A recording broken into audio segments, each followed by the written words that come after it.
Bonjour à toutes et à tous et bienvenue au Musée des Alliés. Je m'appelle Céline, je suis historienne et je travaille ici comme guide depuis plusieurs années. C'est toujours un plaisir pour moi de raconter l'histoire de Berlin aux visiteurs francophones qui viennent ici et qui ont l'occasion aussi de découvrir une partie de l'histoire française grâce aux pièces uniques dont ce musée dispose. Derrière moi se trouve le TMFB qui signifie Train militaire français de Berlin. Ce train résume très bien l'isolement de Berlin-Ouest pendant la guerre froide.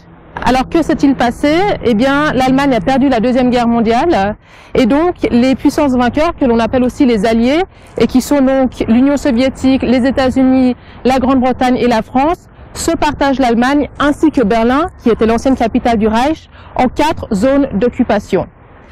Peu de temps après la fin de la guerre, une autre guerre, la guerre froide, éclate entre l'Union soviétique et les puissances occidentales.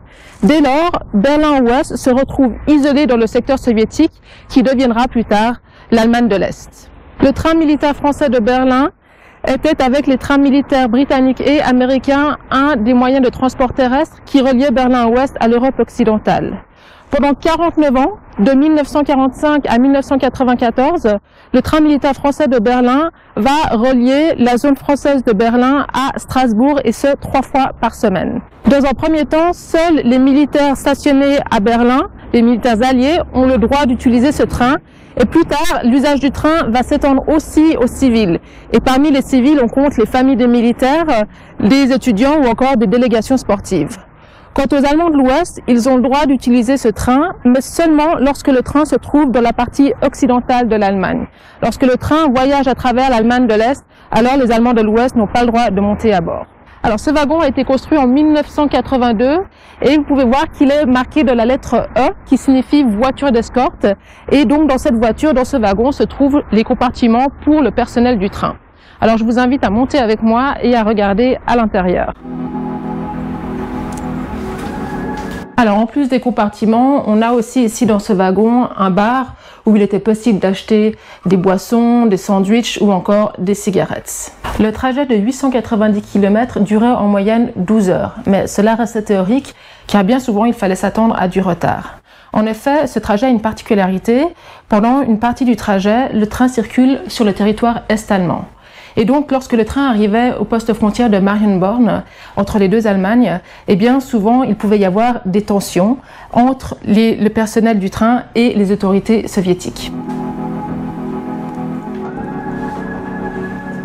Le chef du train, dont la cabine se trouvait tout à l'arrière du wagon, gardait ici les laissez-passer que les passagers lui avaient remis lorsqu'ils étaient montés dans le train. La procédure de contrôle effectuée par les autorités soviétiques se faisait toujours à l'extérieur du train.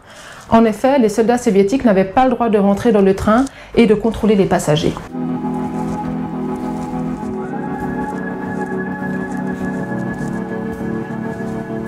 Des querelles pouvaient éclater entre les autorités soviétiques et le personnel du train, et cela pouvait provoquer un retard ou alors un arrêt complet du trafic. Il était donc important qu'à l'intérieur du train se trouve aussi un radiotélégraphiste qui avait pour mission de contacter Berlin ou le poste frontière occidental de Helmstedt en cas de problème.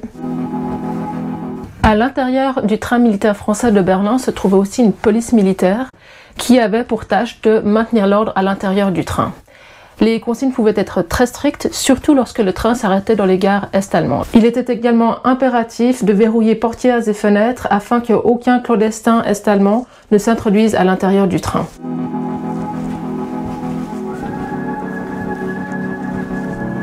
Cependant, ce type d'incident s'est produit à plusieurs reprises, et notamment en 1969, lorsqu'un Allemand de l'Est s'est introduit dans le train clandestinement.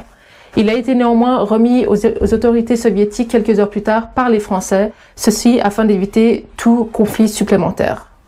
Afin que ce genre d'incident ne se produise le moins possible, il était très important que les portes soient verrouillées à l'intérieur du train grâce à des chaînes comme celle-ci.